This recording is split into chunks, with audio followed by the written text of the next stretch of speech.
Good morning, it's Morgan here with Vanessa Quesenberry, a friend of mine who is also the coordinator of alumni engagement for Radford University. And today we're going to be talking a little bit about what she does with communication technologies and how she uses them. So welcome, Vanessa. Oh, thank you. Thank you for having me. So Vanessa, what sort of communication technologies do you use in your position? Well, we actually use a ton of social media, email, as well as our website. But as far as our social media sites, they include Twitter, Facebook, LinkedIn, Instagram, and Pinterest. Awesome, very cool. And how long has the Alumni Association been using these type of technologies? Well, I was hired in September, and as of then, we had a LinkedIn page, Facebook page, as well as a Pinterest page. And it was really interesting because we had been able to build a pretty strong LinkedIn group. However, our Pinterest page was pretty small, and the Facebook like page that we had was just taking off because we had originally had a Facebook page that was a person, and they were RU alum. And so after everyone kind of got more educated about Facebook, they had to change it to a fan page. So now we have the Radford University Alumni Association, and so we are almost to 5,000 likes now.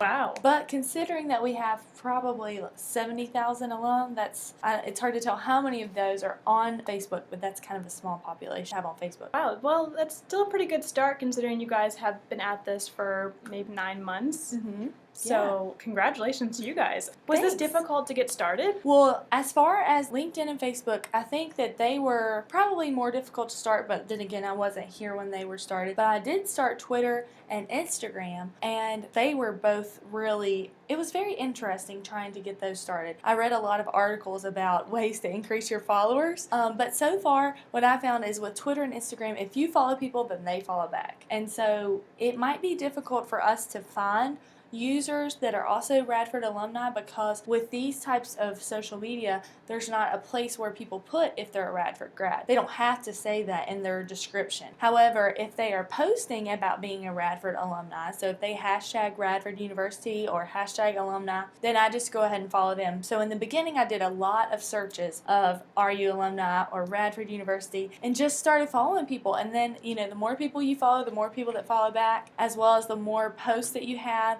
and interactions you have with users, the more people that will see what you're doing. So that's kind of how we got started. That's awesome. Sounds like a lot of work went into it.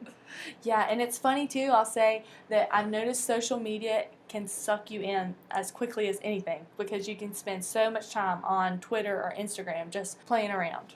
I can imagine how that gets pretty distracting during the day. Mm-hmm. So what are you guys doing with these technologies? How are you using them? What's the purpose behind them? Well, for us, we really want to continue to build the brand image of Radford University through our alumni.